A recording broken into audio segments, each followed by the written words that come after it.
Okay, for people joining this live stream, we are reviewing some work that's been done aimed at version 13 of PanelLanguage.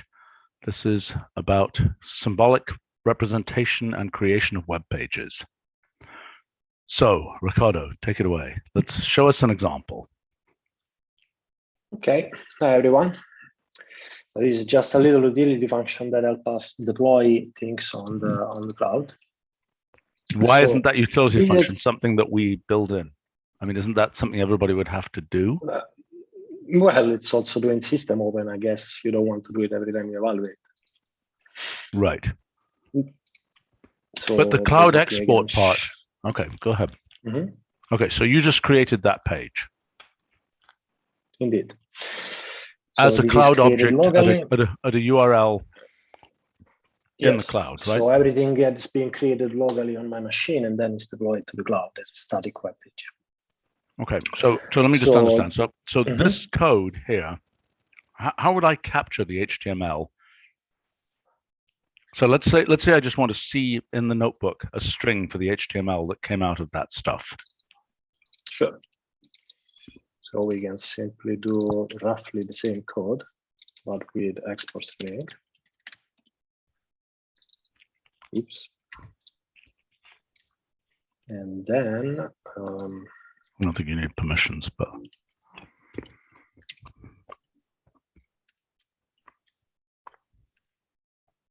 you don't need the permissions. Oh yeah, right. Sorry. Then you do this. So this is the full page, but if you are interested only in what is exported, then you can remove this. And what is that? Get exported. So this is a bunch of styles that are generated and compiled from the specification that you have. And then it starts media query in case there is something that needs to be done when you resize the page, which is something that is happening here. Okay, all right, this is wonderful. Okay, so I think I understand the workflow. So let's go back and look at the specification. So basically the concept is you are specifying a page and then you say, essentially cloud publish that page. And that's what we should be able to do, is take this thing and say cloud publish it. But maybe we need another wrapper around this called web page or something that tells the cloud publishing apparatus, you know, how to deal with that. Indeed. I mean, in a lot of design review that we have done with this project, there was always this idea of web page. Specifically here, I have removed it from the implementation because it was unclear how that should have been done. Probably you want a web page there where the first argument is the layout, and then you have a bunch of meta information about the title of the web page. Yeah, exactly so. And all those, just like you have down there stuff under your template thing, I would think. Yep. Oh, that's a different. That, I would just say web page of whatever you have, that your expression and then metadata, and then if I say cloud publish of that web page, boom, I want it there, right? Right. Now the only thing that I would wonder about is what if that web page? What if there's a sub web page? What if it's actually a bundle of web pages you're trying to create? You understand what I'm saying? I mean, does your thing here, is your thing here aimed at yes, creating I mean, a single page? This is something that can be done. I think there is something called external bundle or URL dispatch. Yeah, that's correct. External bundle. Yes. Indeed. And so basically you will set this on the right hand side of external bundle, and yeah, I mean, one thing that you want to do for sure is to basically compile a bunch of pages into a folder, and then, I don't know, publish this thing under GitHub pages or whatever CSS you've got. Or you can publish it on the Wolfram Cloud, obviously. But basically, once you have it, you know, into a folder with HTML and everything, you can just. Well, hold on. You're jumping too quickly here.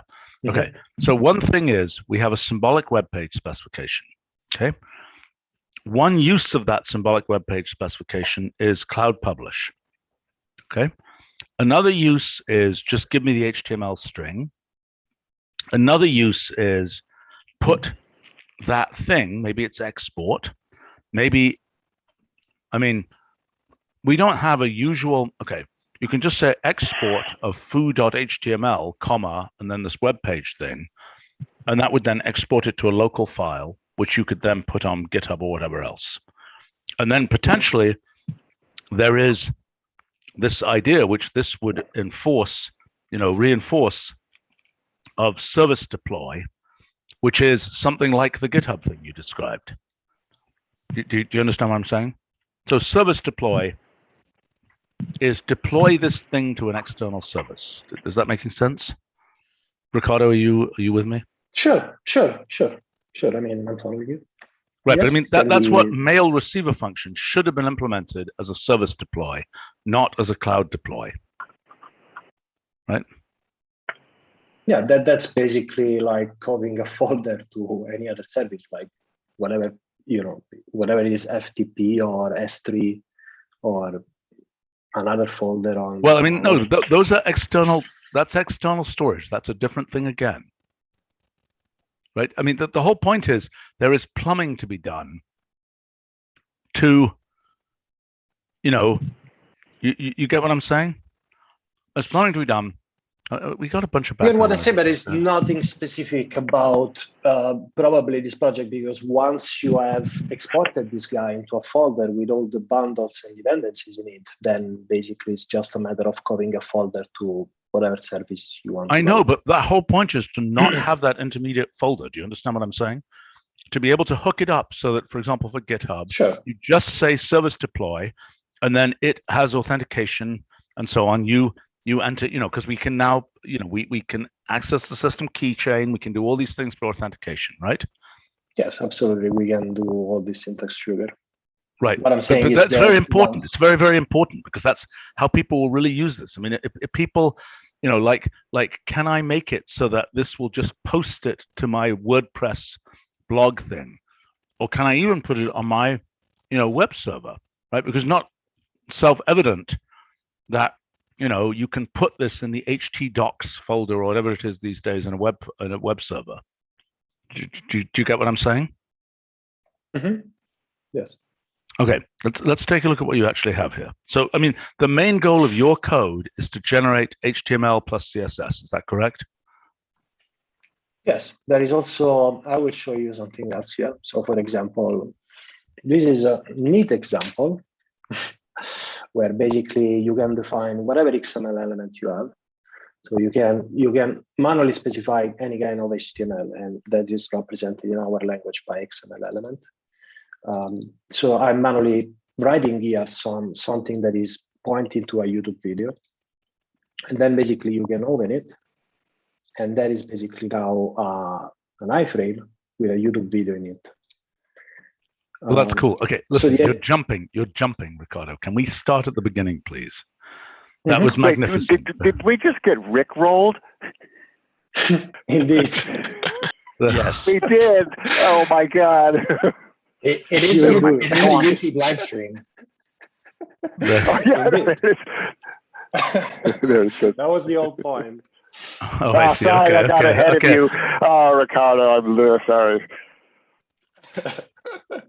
But in any case, the idea here is that you have a function, right? And this is a function with a template. And then you can pass some data in it. Ricardo, I think your life as a stand-up, whatever, presenting things may not be. Anyway, never mind. Stick to your day job. Yeah, right. Okay, let's go back. Let's go back up to the top, and let's start off and just see how this works. Okay. And also, do we have is John McClune or anybody representing him? Yes, John is here. Okay. Yeah, I'm here. Okay. All right. And have you seen this design before? Yes, I have, although it was a long time ago. Okay. But it kind of improved on initial draft design that I put together, where unknowingly I kind of reinvented a bunch of CSS. Okay, fine. All right. Okay. Ricardo, take it from the top. Top. Indeed. Okay, so just explain how what are these elements here? Okay, so the idea is that you have a function, right? That basically you apply to data and it creates a layout. And so in this case, I'm just creating a function, and here is extracting the header menu and whatever else, and it's putting in here. So we start with a web vertical layout. So let's see. Wait. Why is it doing that? Why isn't it just saying? I don't understand why it's creating a function. I mean, I could choose to create a function, but it isn't. The actual raw code is not creating a function. The raw code, I could just type it in, right? This is a more advanced thing that you're doing here. I could just type in web vertical layout. Okay, fine. Indeed. This is just to reuse the code and just to show. I understand. I get it. Okay, can we please? So basically, here you can. So this first web vertical layout is this one, and it's the whole page, because the size specification says that you are creating a vertical layout that is taking the full space on both width and height. Okay. Then you want everything that is in it to be centered on top. Background is gray. Okay, all right. So this is, wait a minute, that stuff at the end is part of your web vertical layout. Indeed. Right. And this is the first, this is this one. Yeah, okay. And then within the vertical layout, it has another vertical layout, which is this one. Yeah, okay, fine. Okay. So where did the CSS that got generated live? Was that up at in the header for the HTML, or is it embedded? Everything is in line in this implementation. So basically, this is the body, then start the style, then everything is generated, and then this is all. Is that considered decent HTML style to put everything in line like that? It is very common for Wolfram language stuff to be all in line, because you want your files to be very self-contained. That way you only have one HTML file to worry about. Okay. What I'm thinking about is, what if I wanted to generate the snippet for this and inject it into a wider piece of HTML that I've built? Indeed. Yes, this is what to make sure that the styles needed were present. So basically, if you run export of HTML fragment, so you see that here I was doing cloud export, which is just shortcut for export, but full document goes through, which creates the whole page and puts only this guy in the middle of the body. But you can generate only the fragment, and the fragment generates styles. And I don't understand. Go back up to the top. I don't understand why you've got that full document thing. I thought we had HTML fragment and HTML to represent those two different cases. Am I confused? Indeed, but for legacy reason, the HTML is a legacy exporter that is doing another thing. So so let's call it HTML page instead of HTML fragment. Let's have HTML fragment and HTML page. Does that make sense? Sure. Okay. And that way we don't need the full document option, right? There's no other setting for full document other than true or false. Is that true? Indeed. Okay. So I think, so HTML fragment would generate the fragment and HTML page would generate the whole thing. But what would it mean if, I can imagine at a page level, I might want to say, but I want to include my own CSS file in the page. But in a fragment, that doesn't make sense, does it? Does it? Maybe it does. I think you can. I don't see why you shouldn't. Yes, I mean, this is part of the reason why we should probably design next a web page for Applet that allows you to do this kind of stuff, where basically it's a symbolic representation of the HTML page that contains all those, JavaScript dependencies and CSS dependencies and so on and so forth. Okay. Okay. So what you've got here is certain options. I mean, that web horizontal layout has, you've got a size and a color, full 100 white, and then you've got options after that. Is that correct? Yes. So this is roughly mirroring the design of style, where there are directives that you can specify, and they can put in any order. Directives are parsed from left to right, And if you specify something like white and then red, red wins because it's has been declared after white. So can you show us the documentation for web horizontal layout, or just, and then?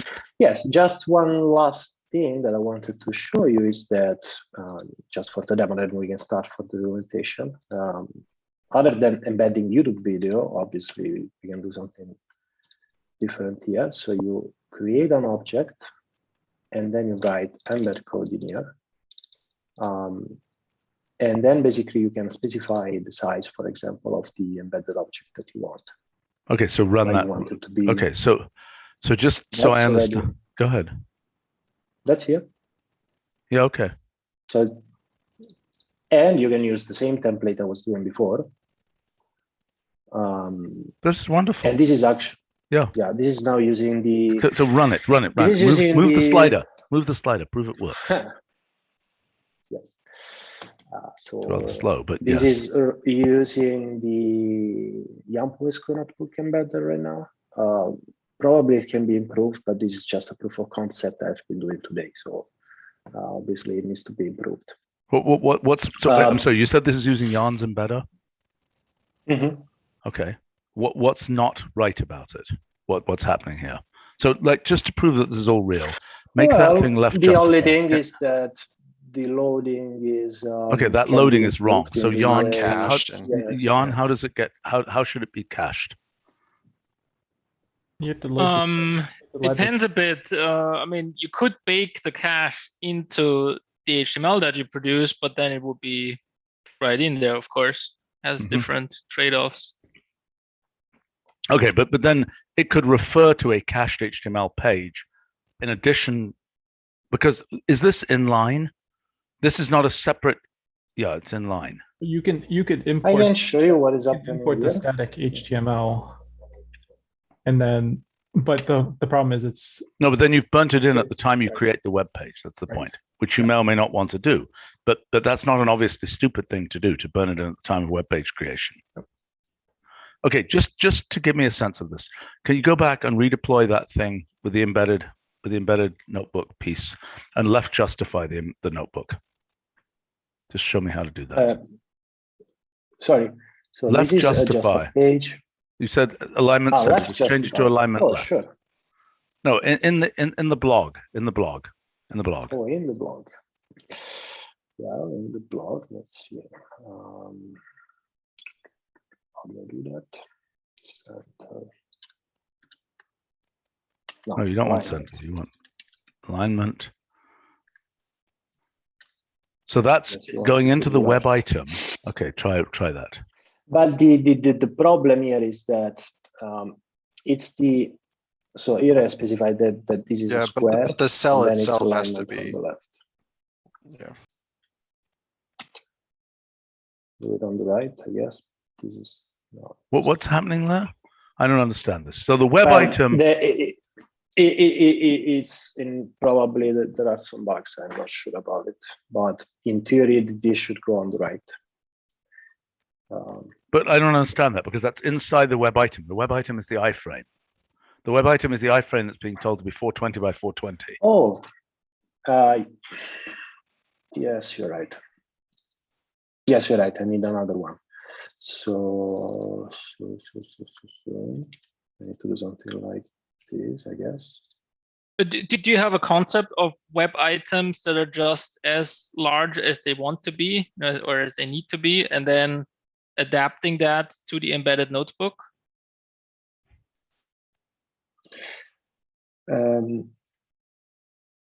Sorry, Jan? No, Jan is saying in his embedder, you do not have to pre-specify the size of the iframe. It's just an embedding of a thing at its natural size, so to speak. Yes, I've been playing with this only today, so I need to take a look a little bit more into the documentation and make it work with the rest of the system. Okay, but fine. So then that would probably be an automatic for that second argument of web item. That would be an automatic. Correct? Yes, so that basically it will be the embedded that yes, it will resize to whatever size it is. Actually, let's try that.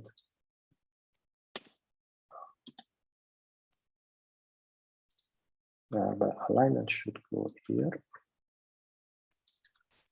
Probably.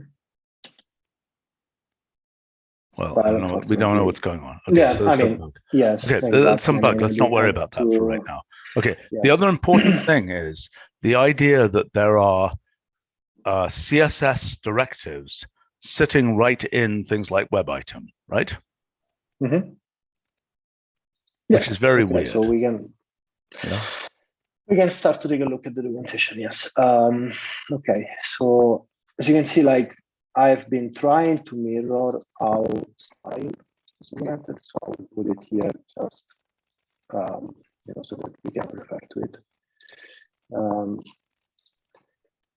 But so the idea is that there are a lot of directives. So explicit option, you can specify a string here could be directly a class name. That is similar to basically saying something like style, expression, title. The difference is that you can use something like your class name in CSS, and then that it will be styled accordingly to whatever are the CSS rules that you're writing. Then you can have a size directive, and there is an explanation later on. Wait. Hold on. Mm-hmm. That's some kind of weird CSS direct thing. So there's some set of options from CSS that you can put directly into web item. Is that correct? Yes. So this is part of the design, meaning that anything that is, so there are options, so symbols that they have a meaning for Wolfram language that we are supporting, but every time you write a rule that is a string, that gets translated directly into CSS, which means that as I'm showing here at some point. Don't show us the most advanced case, okay? Okay. No, it's this one. Okay, so hold on. This is a mess. Okay, this is a mess. Okay, hold on. You've got like 6 different things going on here. Okay, that's a right-hand side for background that's being interpreted in CSS, right? Mm-hmm. No, wait a minute. Background. What is quotes background? Is that a CSS name? Indeed. Why has it got a capital B? Why has it got a capital B? Camel case, it's explaining it. So basically, it can be lowercase because CSS doesn't matter. So you could use lowercase. You could be all uppercase. Wait a minute, Ricardo. Stop. Okay. I think if you read the text above, it's saying that basically it automatically converts camel case things to. I see that, which is very weird. I mean, I think we should make a decision. Either it's CSS based or it's something where we have a curated list of these things.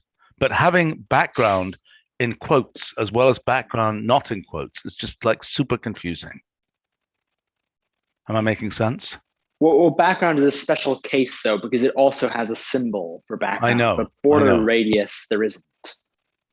Yes. I mean, you could imagine background should probably work on camel case. Yeah, I mean, I kind of think there's a question of whether these options that are the CSS options should be just, free range sitting in this top level function, whether they should be encapsulated in some kind of thing that is called CSS options arrow, and then some list or association. I think they should be encapsulated. I think it would be cleaner that way. It'd be cleaner, but would you be able to mix and match Wolfram symbols with CSS directives? Well, yes, because within one web item, you can have, our top level directives like background as a symbol, and then CSS options, arrow, and then whatever CSS thing you want. And there will be some priority order. I think we just have to encapsulate the name. If we just wrap border radius in like CSS, right? Because we can intermingle these options in the order matters. So the point is that Cody was saying that I see. If you also, there's an ordering problem if you encapsulate them in a CSS options because okay, we get it. It's not going to work, right? So what you're saying is a proposal that there is a wrapper potentially, or at least conceptually, there's a wrapper. We might, as a courtesy, allow people to just give the strings, but there's conceptually a wrapper that says web option of quotes background. Does that make sense?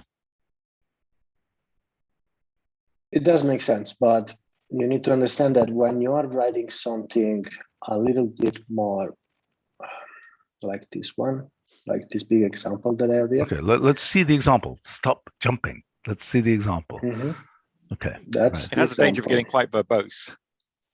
If you've got 20 options, you have to keep saying web options. No, I agree. I agree. So stop jumping. Let's just stop for a second so we can actually read it. Okay. All right. So it's a web vertical layout. Okay, so a web item is essentially an iframe. Is that correct? It's an embedded frame of some kind. I think it's an iframe. Well, what is it? It's a box. Okay. Is it like a div, or it's just anything? It could be anything. From what I saw, and correct me if I'm wrong, but from what I saw, it's a flex box. So it's a div that uses a flexbox technology. Yes. Okay. All right. So let's see. So that created. So I have put a naked string there in principle. It would have just done some default HTML if I'd done a naked string without the web item there. Is that correct, Ricardo? Yes. Yes, it will work. Okay. If I said that, would that have worked? Or do I have to wrap it in a web item? It would work. Okay. But style presumably doesn't get an aligner for it. Well, it means that it is a line on the left. Yes. That is centered, you see. What do you mean so it's because centered? the hey. Oh, it's said. It's sorry. I needed to update the load object. The screenshot is right. The link is not correct, but it's the title. Okay, fine. I need to update it. Okay. I need to update it. All right. Okay, but so if you were to deploy that again, okay, all right. So then full 100 is the width. Okay, now what happens here? Okay. Yeah. Okay, terrific. Okay, so let's just see this. Hold on. Okay, so the first thing is the totallynft.com, gray level 1, black and white and things instead of gray level 0 and 1. Okay. It might be that I have copied this guy, it evaluated. You're right, I will fix this. Okay, all right. Okay, so now web horizontal layout. What's next there? Hyperlink. And then you will see. Wait, don't jump. Just hold on. Okay, we're making a bunch of web items in a table, which is banana, apple, those things. Right. Okay, which I could have just mapped if I wanted to. Okay, so then the hyperlink is being built with a URL build. Okay, and now those are just a horizontal layout, but where did the vertical bars come from? Which one? The vertical bars between banana and apple. Border right. Okay. Border right. Okay, fine. So that's a CSS thing. I mean, we could use. I'm planning to support frame, and so I actually have examples already that because today stop jumping, Ricardo. Go back to that example. I started. Go back to that example. Okay. Today I started writing things for supporting frame and frame directives. But when I was writing this example, this is just using plain CSS. Okay. Hold on. So, okay. So just so I understand the flow of our design, right? Right now, all these things are pure CSS. We may make our own version of these at some point that would become symbols, right? Yes.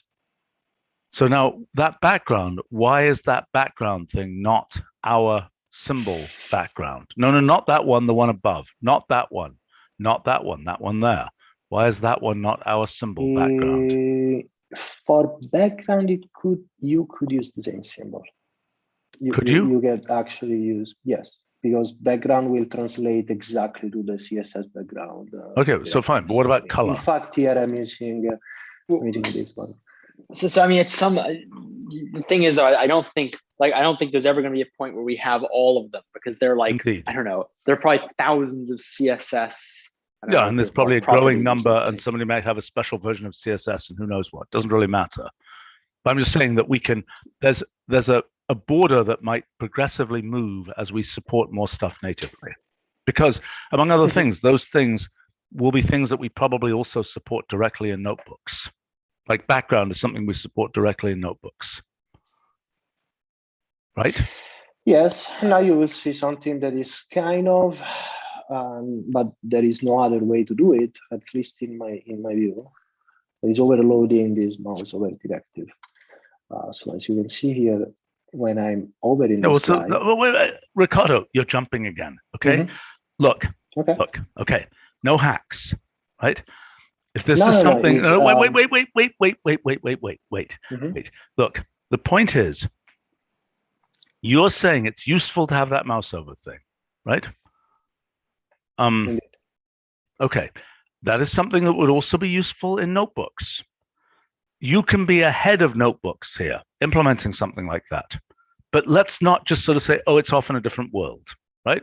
If this is something that's useful, that's done with our symbols, not with some, CSS thing, then let's put it in the list to plan to just do it. You see what I'm saying?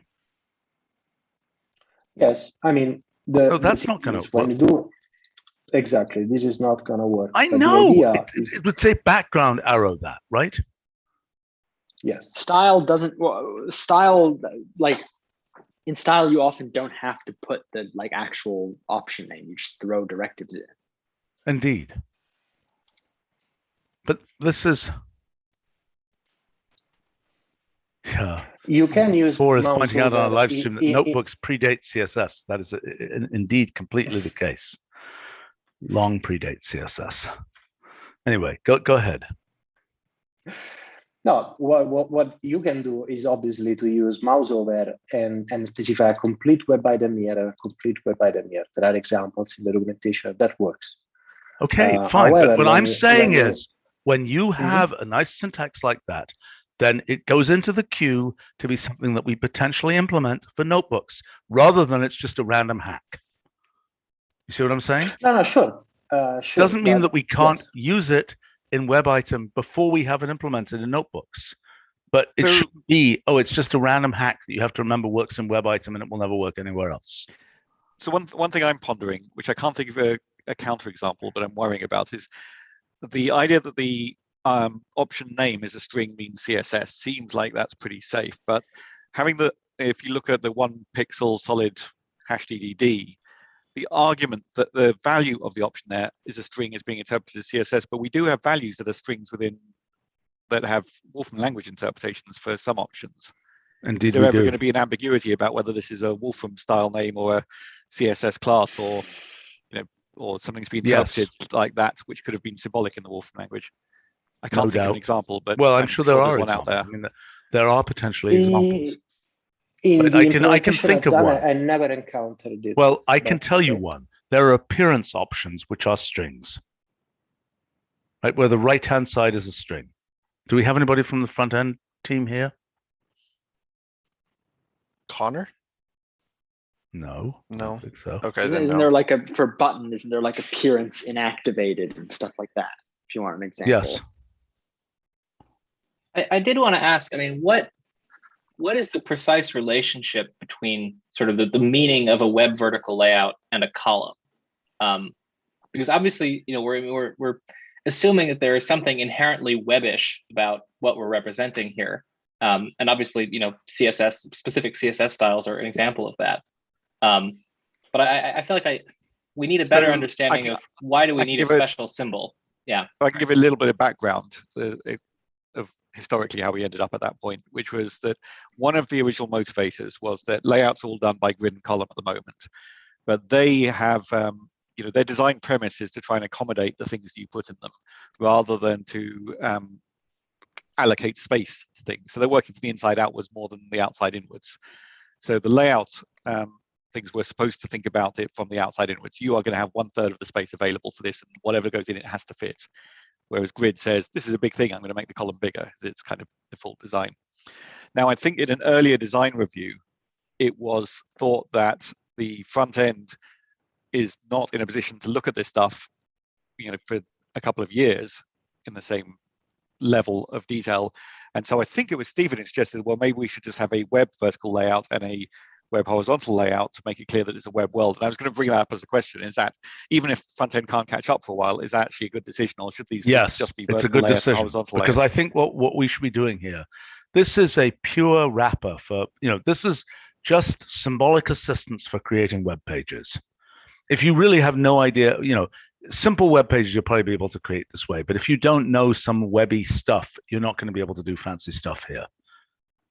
And I think it's the right thing to do this. And but even in the front end, I had a project recently that it is actually quite difficult to say, I want a 3x3 grid where I want the things to take up 1/3 of the space.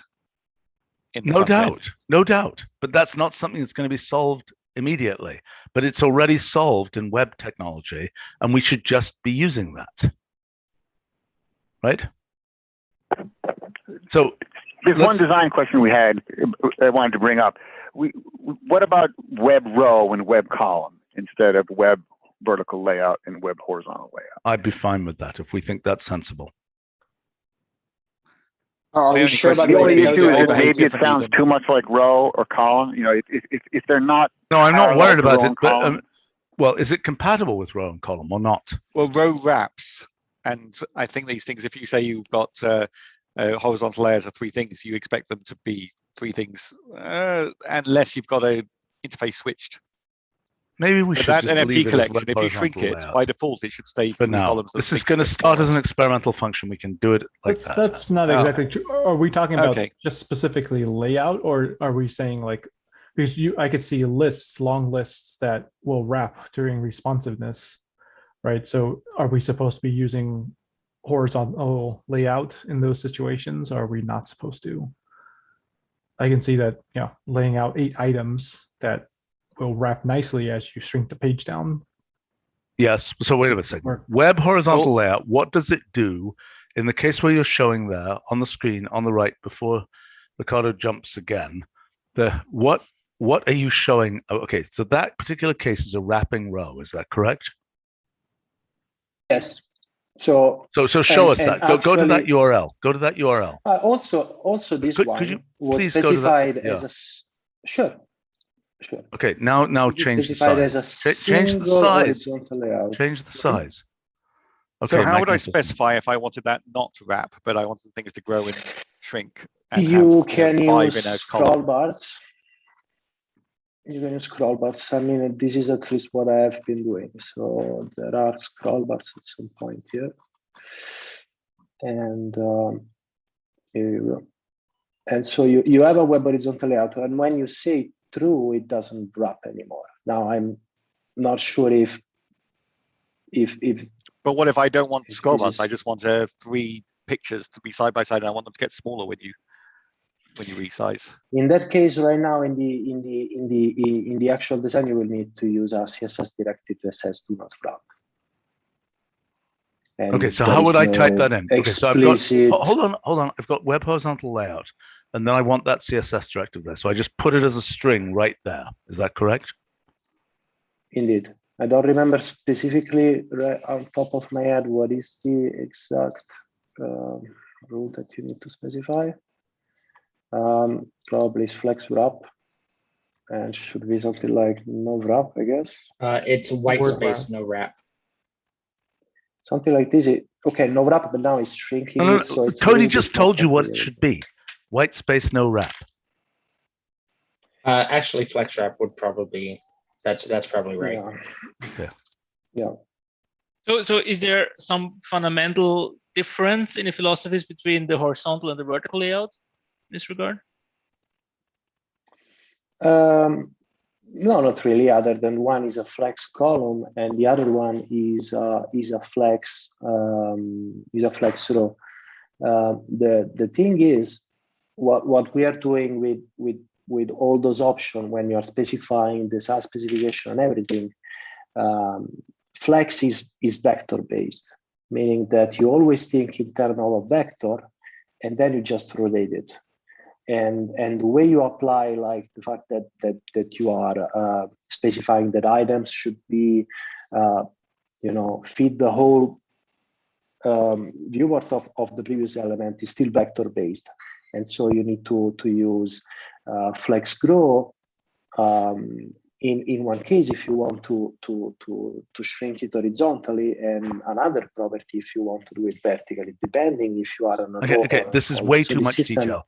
It's way too much detail. We've got other things to look at. Go ahead. One of the motivating things originally that I set out to answer the question of is if I wanted to build an ID-like interface, or even, for example, one you've got there on screen in notebooks, what were the missing primitives? And in that case, in that inspector you've got open, if you resize that, you kind of don't want the thing just immediately saying, oh, I'm just going to put these vertically because they fit better. You want that to try and hold its layout and decide, I want the frame on the left to be the one to give up space. Show interface switched, please. You had some examples of interface. I think that in any case, you can do like an item that is an absolute size of 4,000 pixels, for example, and that will go off of the screen. So that won't wrap. So if you manually put like an outside wrapper that is going off the screen, in that case, it will go off. Ricardo, we have a limited amount of time to review this. Could you please show interface switched? Indeed. Show an example of its use. Show an example of its use. You had one. You had an example. Oh, okay. You can do it. Show it there if you want to. I was saying, okay. So this is very simple example here, and yeah, what you do is you just resize and it changes. So this is a top level interface switch, meaning that you switch the whole thing.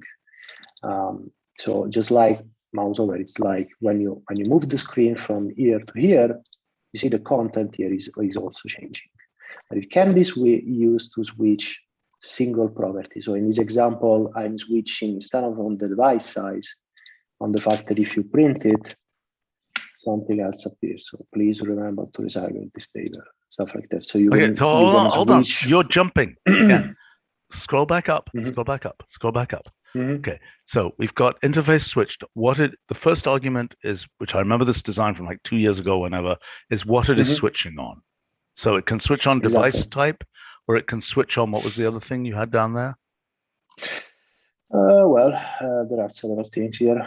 So the orientation, whatever is portrait or vertical. Let's see here, for example, print, screen, and speech, which is what I was showing here. Okay. This is so fairly nice. If we want this also to be not just a web thing, then you would want interface switch to also be, am I in the Wolfram Cloud or am I on a desktop? It's not.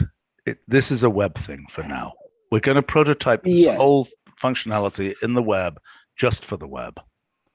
Makes sense? It's kind of a common use case though, because we don't have 100% support of front end in the cloud. You want sometimes to say, if we're in a cloud version, don't show this thing. That's a different thing. We might use the interface switched function for other things, but for right now, it's just for the web. Well, it leads into my second observation, which is what happens if I want to switch in a combination that I want it. This is what happens if it's in a vertical layout and it's small. It can be composed. I don't have examples here, but it can be composed. You can nest it. Oh, you nest them, okay. And yes, and it will work. And does it make any difference if I nest the vertical inside the small or the small inside the vertical? I guess it could make a difference, but that's up to you to think about. I guess it could make a difference, but in theory, it works. Obviously, like it's like nested ifs. It goes down the tree until it gets. Yeah. Could you scroll up? Compose them. It's actually using logical composition of all those things, and so it basically compiles to a single directive that down the tree it incorporates all the switches you have done until that point. Okay. Could you scroll up again, please? Scroll up again, please. Okay. So those things at the top are the settings, right? We discussed this. I mean, it's been years, but we discussed this. All right.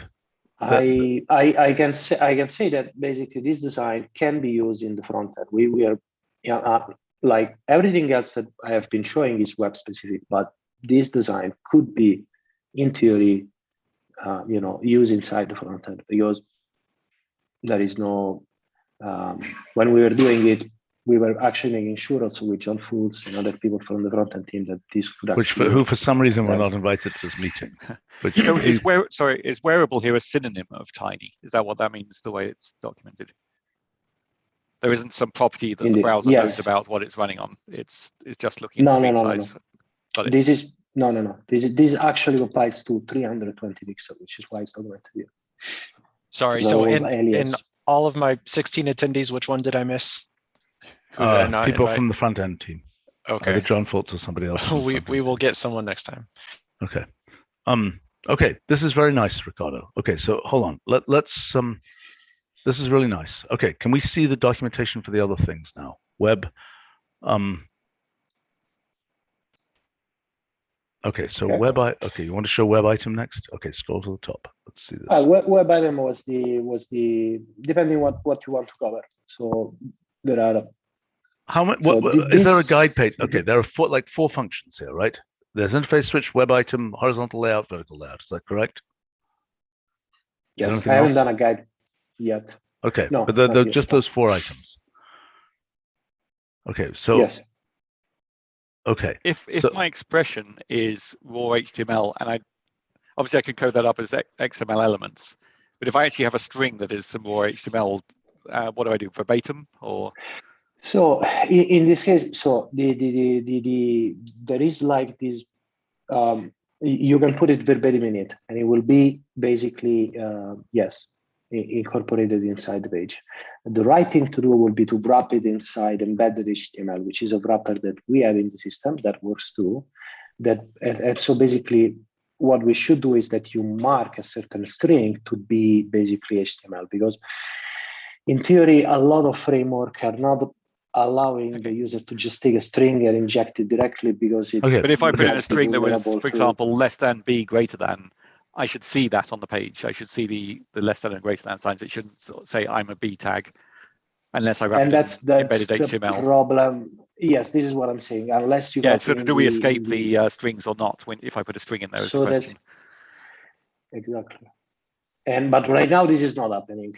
Right now a string will be injected directly and it will be transformed inside HTML. Okay, so hold on. Inside a web item, what expos can there be? You're not documenting that here. We are not documenting that here, no. And okay, but you need to document. We should have a list.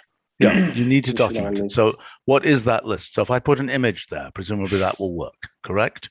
Image, graphics, bunch of stuff are working, yes. Okay, so fine. There's got to be a list, right? And one of those things could be either in the web item or elsewhere embedded HTML. Is that correct? Yes. An embedded service should also work, which is like a YouTube video or something, right? Embedded service, which is supported in the cloud, should also work here, correct?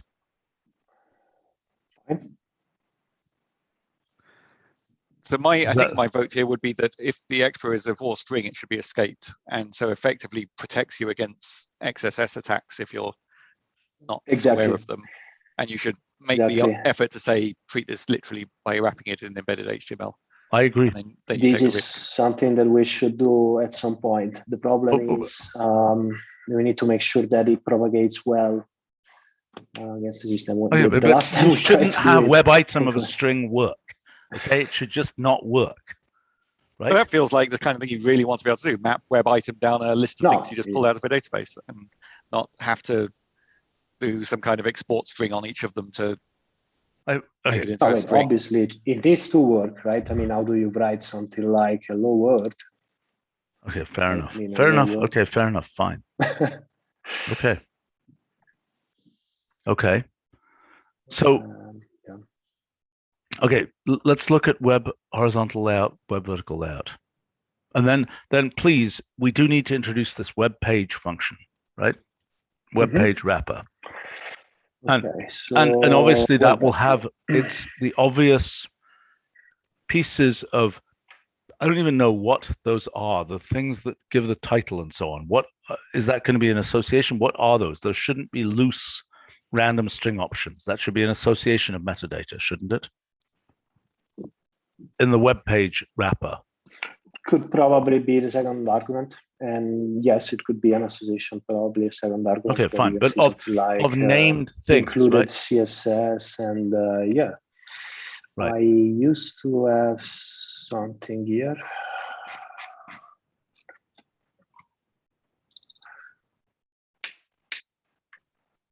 So. Well, that's nice. That looks pretty good. We should Not just implement sure it. Yeah. We should just implement that. Any reason not to? I would spell out JavaScript probably for the embedded JavaScript. I'm not so sure about this design. So for this design review, I've implemented only those things so that we can, because I know that, for example, the metadata problem has been solved for the cloud, right, Jan? I think there is a way to specify metadata for notebooks, for example. And so Jan, could you just say the answer to that, please? In Cloud Deploy, there's a way of specifying metadata. Is that correct? No, not yet. But we thought about a separate option for that. What was it? Information or something. A meta information for Cloud Deploy. Meta information does have a special meaning, right? That's general cloud objects. Meta information. The meta information that is. So the main point here is to merge the concepts for web page. I mean, maybe we should just use the web page wrapper. If you say web cloud exposure options was an idea at some point. Okay. Okay. So you, Jan, and Ricardo need to talk about this and try and figure this out. And possibly the right answer here, Jan, would be to wrap web page around the cloud deploying. Hell, that maybe is a stupid idea. I was thinking, oh, it's a stupid idea. Is it a stupid idea? I don't know. You tell me. If we want to put metadata on a web page of a thing that is being deployed, like just a random manipulate or something, what about saying cloud deploy of web page of manipulate, comma, and then the options to the web page? Comments? Jan, Ricardo? I think that would do something, but it would not necessarily produce the same thing as deploying the manipulate itself. But that would go through Ricardo's framework to construct a web page. I know that, but I mean, what is the difference in the end? What is the difference between those two things?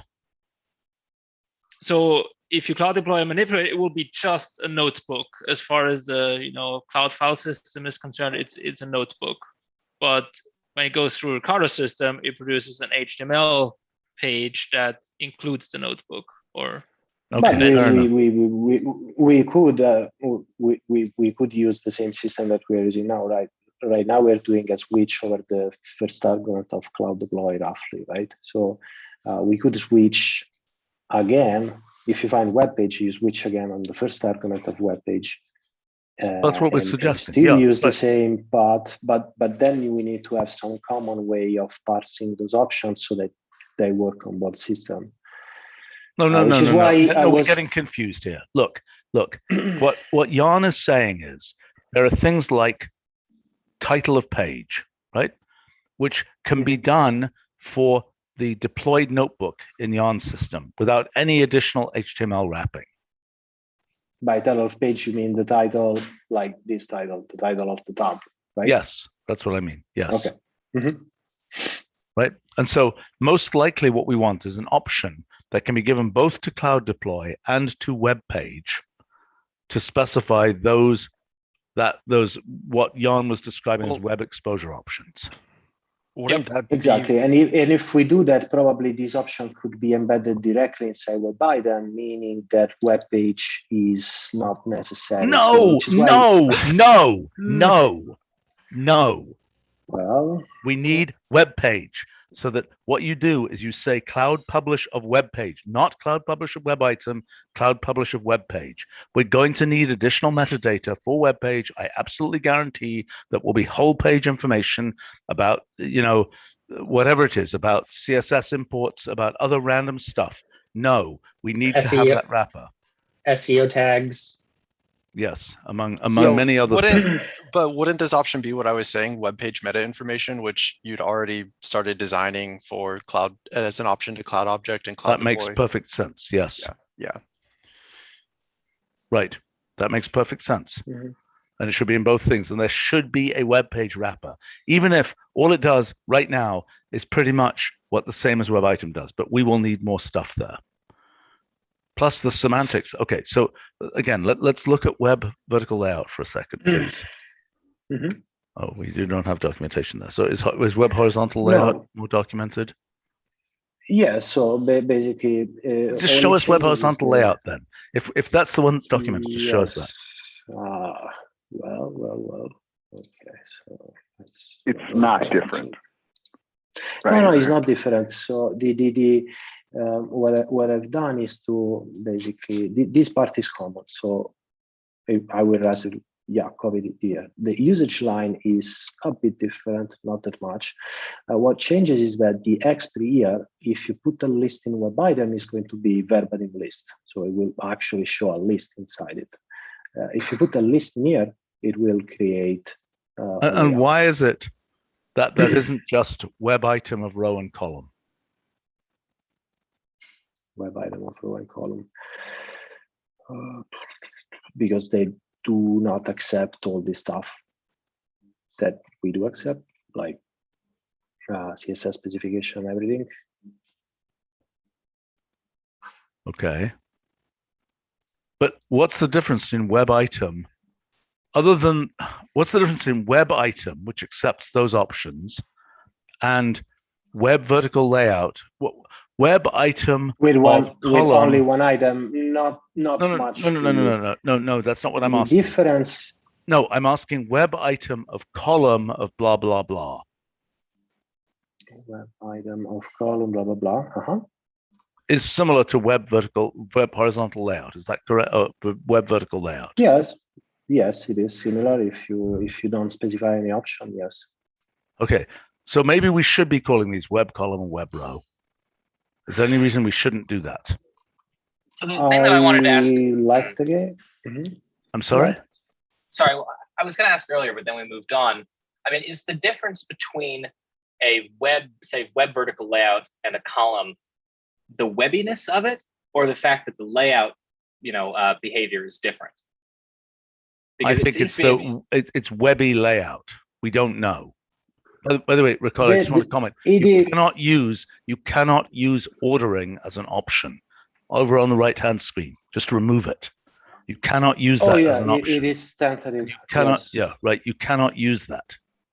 I know. That's a function that does something completely different. I know. Yes, I will remove it. I will actually remove it. It's just a tentative, in fact. Okay. So back to Connor's question.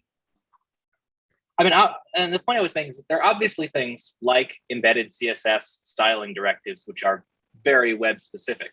But the broader design here is a thing which represents a vertical column of stuff, which lays out following kind of flexbox style layout behavior. And that's not necessarily web specific.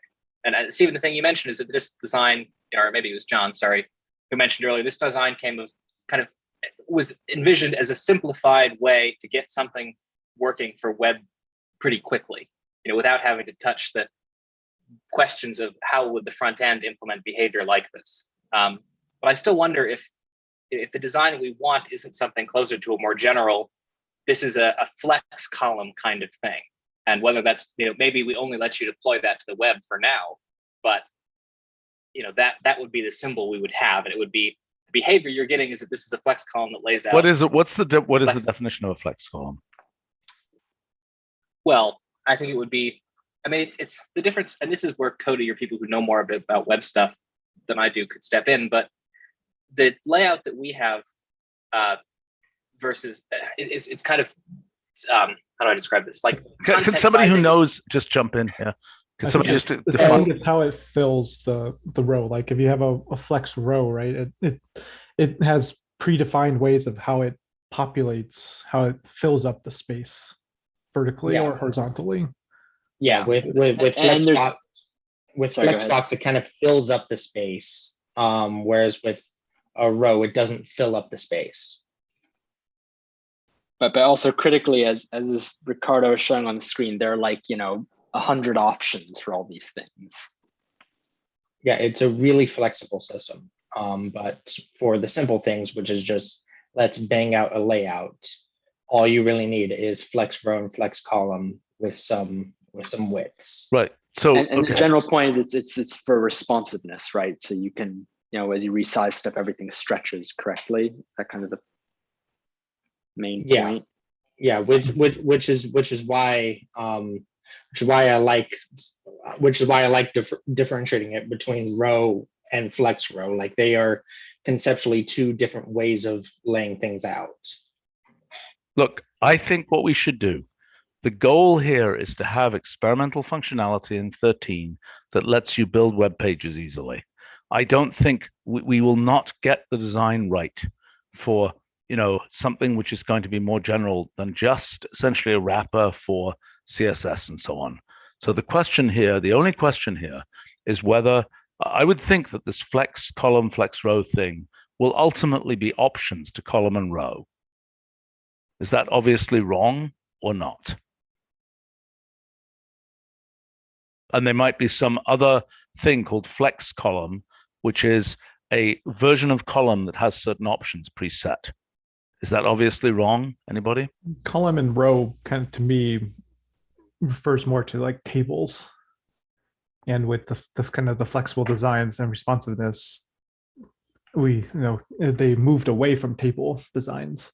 So I don't know if that really works. But our row and column aren't, well, row certainly isn't like tables. Rows is kind of, it's like a box version of text wrapping. Which I guess is like a flex row, but with very specific set of defaults. Well, So are you talking about our row or some other row? Our row is it's more like text wrapping for objects. Okay, listen. Sort of fills up for one right side, now. We are not going to name. Okay, we have one decision to make. Are we calling them web column and web row, or are we calling them web horizontal, web vertical, for example? Oh, we might be able to drop the word layout. If I can, I think they can be called column and row, because if you just do web column and web row, they look like column and row, meaning that they will, like web horizontal layout with 1, 2, 3 inside will just look like row. 1, 2, 3, they will be addition to each other, and that's the same for web vertical layout. Now, obviously, the moment you start adding options, they will start looking and behave differently. But that's why they're called web column as opposed to column, right? Yeah, yeah. Okay, who disagrees with the idea? Hold on. Does anybody disagree with the idea of calling these web row and web column? Well, I still have the concern that one day the front end catches up and we have to rename them. Yes. One day, web row and web column. It's a complicated thing because the web might have advanced. The augmented reality web might have all kinds of wacky things that we don't have in the front end because we don't care. And the front end may advance in its own way. And eventually, it may be the case that you can put into a web page outer wrapper front end primitives that do the equivalent of a flex column. And I don't see any problem with that. This is the raw web thing that's going to be full of CSS. I'm still mulling over the idea that these are just row and column, and we're just adding options that are only supported in the web. No, absolutely not.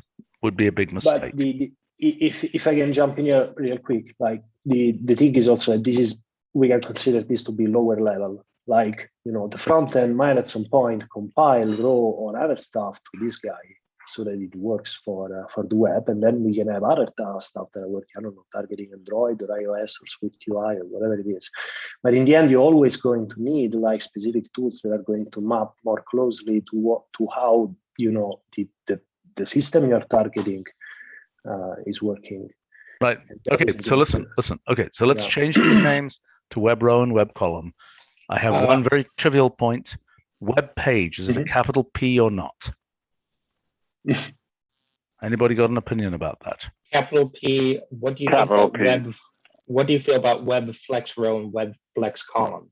No, not necessary, because we're going to end up with having flex capabilities for our row and column. It's not. I mean, unless you have an objection because of something about web programming that makes you think column is something different. Is that your objection, Cody? No, no. It's more naming it explicitly what it will be a little bit easier to make that mental bridge between. But it's totally fine. Web row and web column are fine. Fine. So let's web row, web column, web page with a capital P. Okay. Yeah, wouldn't it only be a capital P if it were 2 words? And already people sometimes write it as 1 word. I know that. It's a smooshing word. The problem is that all these other things are web X, and people are going to get it wrong all the time. I mean, this is why we went to but is it web page, or is it a page within, is it called page within the web framework, or is it called web page? It's called a page. You are making a page within the web framework. Therefore, it is a web page with a capital P. And it's just a coincidence that it sounds like the word web page. Exactly. It's the same thing that happened with geoposition. We had all this trouble with geoposition, and we eventually decided to just make a pseudo word, geo, so that we didn't end up with some things having geo lowercase whatever, and some things, geo coordinates with the lowercase, geo position with a capital, and so on. We just made a pseudo word. So I think that's what we should do here. Last alternative, even to make it like, even lower level, would be to call them HTML item, HTML row, and HTML column. No, I don't think so. We don't need that. I don't think we should do that. Also, it might make it sound, I mean, I don't really know enough about HTML, but if there's something called a row or a column in HTML that isn't a flex box, it might also mislead people to thinking, oh, this is a row, which is the old-fashioned thing that I don't want. There isn't. The old school thing are tables that nobody uses. The new school thing is Flexbox, which we are currently using in this thing. Okay. Now, somebody needs to work with Ricardo on some details of this documentation because it isn't quite right. Like that size directive thing shouldn't be formatted that way. Todd, you could probably help with that. Yeah. We have not gone through the document review level in terms of formatting. And I think this is a very excellent thing, and this is going to be super useful. Okay, we got a few other questions on our. Yes, can I just jump in with one question to make sure we got resolved? The issue about free range CSS as options. Did we? I don't like the automatic decamel casing. No, that's crazy. I think we should just use free range. Bonkers. Just free range, no decameling, and no wrapper like CSS open bracket. Correct. Border dash. Correct. It's free range, but it is CSS strings, and that's why it has a web prefix for the name of the function. Okay. And then to add to that, so if you define like background and then you have CSS background, is it just the order of how you list it? That's the second one takes precedence. So left to right. Yes. Yep. Okay. We have some questions on live stream which are interesting. One is, should there be a theme option? How do we deal with themes? How do we deal with HTML themes? Isn't that just like saying I want to import a style sheet? If we had themes as CSS, you would just. Yes, I guess so. Now, there's also a question here: what happened to CSS importing? Isn't it the case in this model that you simply say, import a CSS file? You can give that as an option to web page, saying use this CSS, import this CSS. Which means you can use CSS definitions from there. Isn't that correct? Yes, in the web page that I was showing before, like if I can find it, here you can refer to. Yeah, I'm not completely the use of the word import, I think, is confusing, right? I mean, you're like linking to some style sheet, but the point is that I don't think we have a way of representing. I mean, maybe as JSON or something like most stuff that's in CSS. Import, I mean, we could represent it as like a big association thing. Well, okay, but notice we could represent it as an association, which probably will be useful. But notice also that in our new web item, we can import. No, actually, we can't. We can't import the definitions. I don't know. I mean, that might be one thing worth thinking about, though, is if we did want to support import for like .css files, whatever representation it has, it might be nice if you could put it into web item. Yes, that is right. That's right. There is a tentative representation of style sheet that I was doing here, and basically, yes, it is an association with the advantage now with interface, which we can also represent media query, and then everything else is just something like this. I mean, the whole thing selector is going on the left-hand side, and then on the right-hand side you have an association, and the left-hand side is the prop, and yeah, it's just a key value. Shouldn't it actually technically be shouldn't it be a list of rules and not an association, because you could have repeats?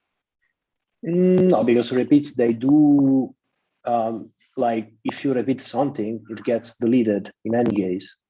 Well, no, like in CSS, you can have cascading. I mean, if you define, you know, P, and then you give some styles, and lower down you say P, and you give some other styles that don't overlap, then I think both of those apply, don't they?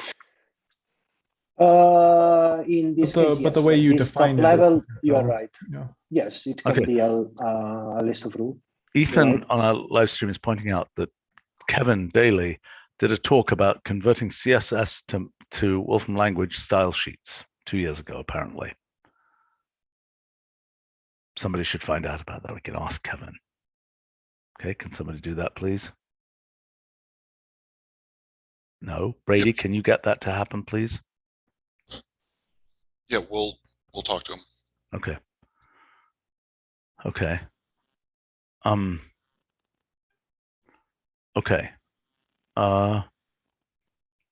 Let's see. There was another question here about math, formatting math. What are we doing with that? What happens if you have a piece of math that is with our boxes? How is that formatted here? Well, everything that is at some point, like a lot of things just be rasterized, and in the HTML exporter there are options, and you can choose, you know, what's the no. I want a practical answer here. Somebody has a piece of math, the result of some integral. Okay, what's going to happen to it when you say? I think it will become some kind of a SVG. Okay, no.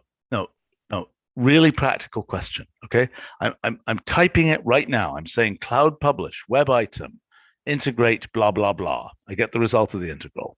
Okay, or traditional form of that. It's going to make some reasonable web page right now, or that's for the future, or what's the story? Or it's out of your hands. You could just try it. Just try it. Just try it right now. Sure. Just do it. Why do you have to say well, whatever? Okay, integrate 1 over x to the 4th minus 1. Whatever you want. So this is SVG. That's very Is nice. it an SVG or is it like a JPEG? Is it a bitmap or is it? Or by default, we are right now defaulting. What is it? What is it, Ricardo? Just answer the question. It's a PNG. Okay, PNG. so it got bitmapped. Okay. Yes, it got bitmapped, but it can be parameterized in the HTML export option, meaning that you can decide to use SVG. Like in the last 2-3 years, maybe even more, like the SVG exporter that we have got much better. Okay. And look, we just got to make a practical decision. All that matters is what the default is. Okay. So we have to decide what is the default for this. And what about using, I mean, Jan, what are you doing now in the cloud for this? Well, it's HTML, but that's the whole magic of our JavaScript-based notebook renderer. I see, which is not available in these standalone web pages. Right. Okay. All right. So we don't have much choice here, right? If you could turn them into boxes, then there would be a way to render a notebook on the fly, or render boxes on the fly. But I think that's overkill. here. It's not necessary for right now. It's a future enhancement. Okay, last question, and then we got to wrap this. There's a comment here about generating React. I think that's a separate issue. That's the next project of being able to produce, right? That we're just producing here raw HTML plus CSS, right? There's nothing fancier than that. Is that correct, Ricardo? Correct. We don't have a way to use dynamic module or things like that. Right. So that's for the future. It's a way to make very basic layouts very quickly, which seems super useful to me.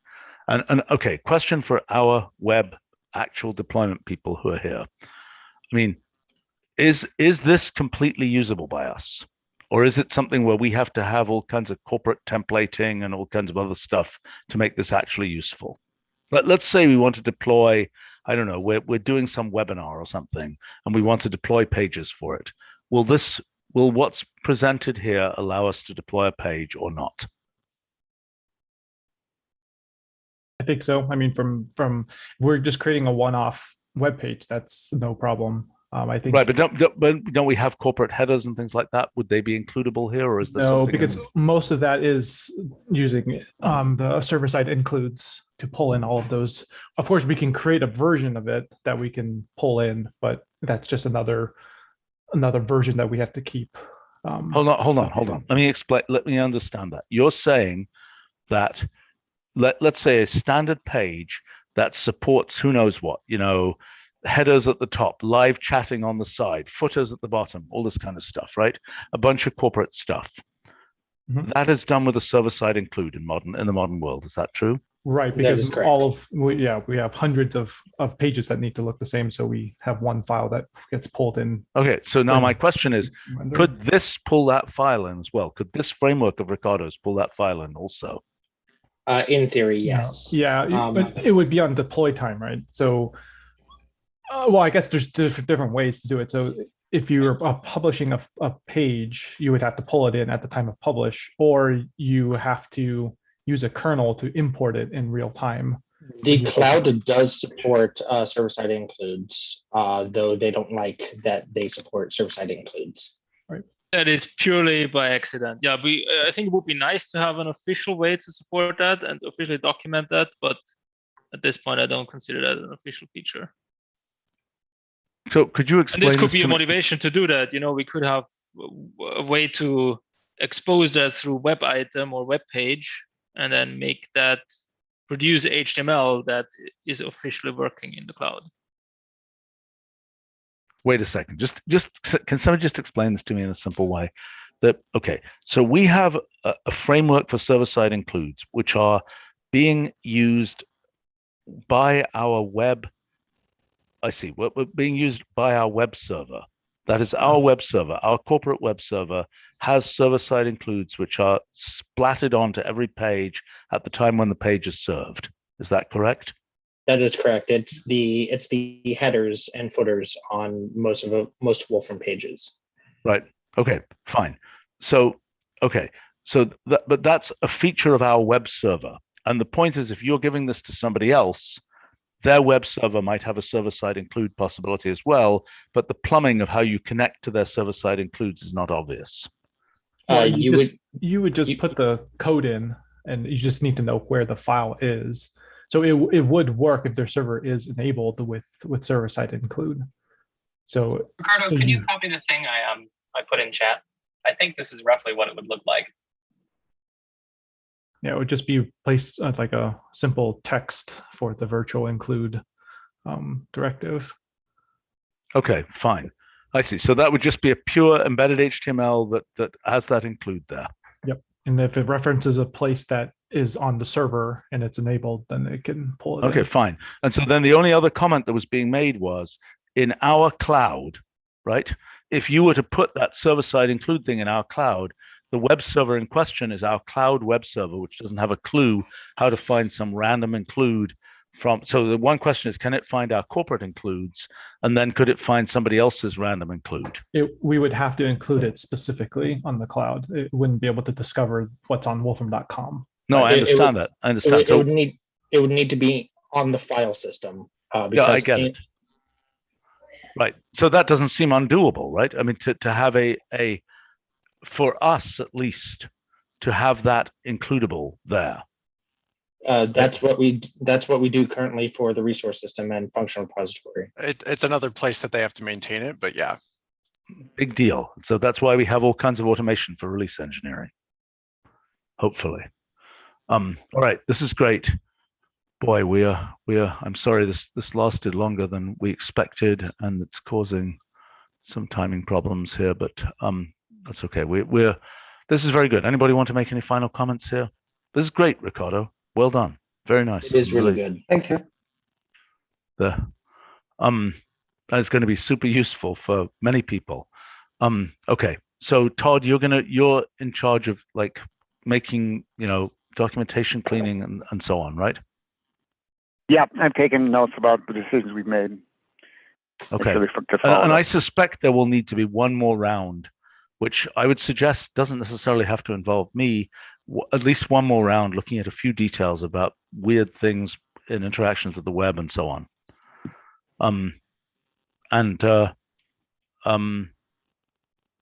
Then let's try building some web pages with this. And I mean, the default responsiveness that you have, Ricardo, it's based on modern web frameworks and it's reasonable. Is that the idea?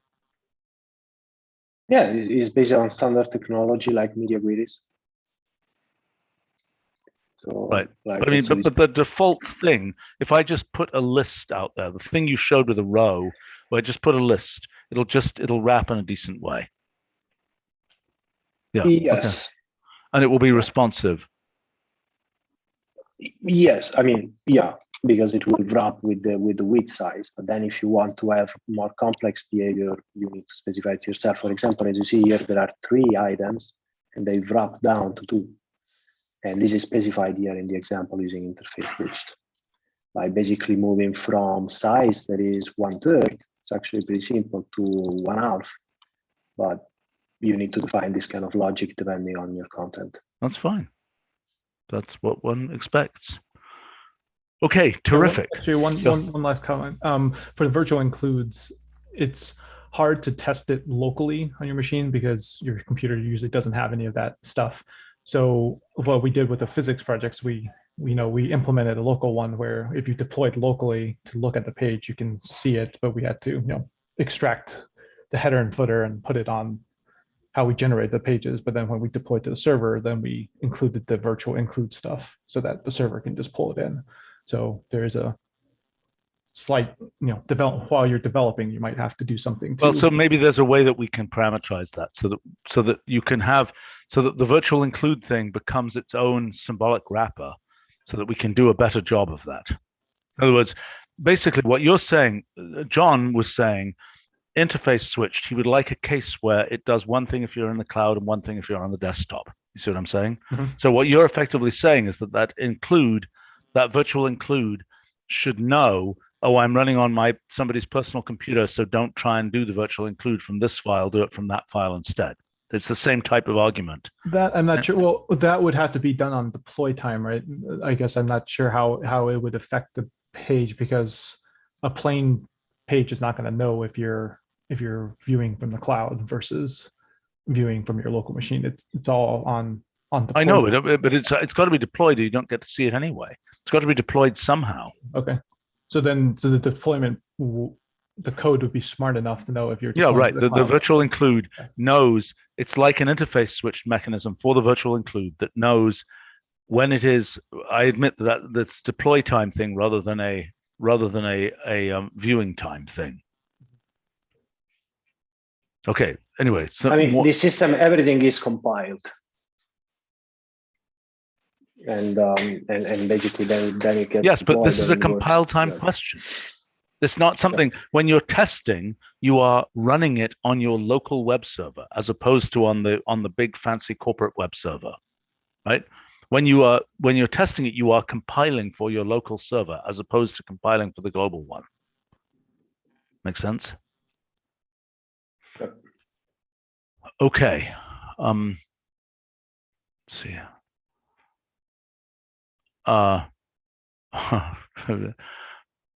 Ethan is asking for making sure that our gallery view works in this setting, which it should, right, Ricardo? Probably gallery view can be rewritten with this framework, but yes, that's right. We should keep a note of this. Also, another comment from Ethan about drop-down menus and things like that. What of those are you supporting here?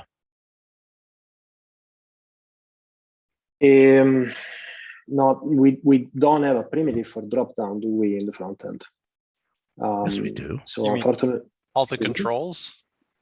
Yeah, we have tons of them. We have pop-up menu, right? But that is another thing. I'm not aware of a drop-down. I mean, fine. Yeah, you can embed standard regular HTML in this, so you could do the select element. That's a good point. If you want to do drop downs. Yes, it's for now. It's still like do-it-yourself solution. We don't have an high-level way. All right, so okay, that's the thing to look at with respect to the seeing what front-end capabilities we have, seeing what can be put into this web framework, etc.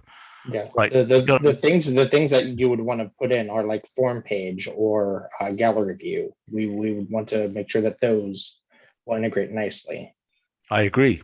Ricardo, can you comment on that? The form are already working. I don't have examples here, but like you can put a form object in here, it will work. The problem is that it's the action that you need to define. And so for that is like what happens when you click submit and where it's pointing to. This is completely static for now. It can be included instead of delayed, but like the way they interact with each other is okay. Let me translate a little that for bit clean up.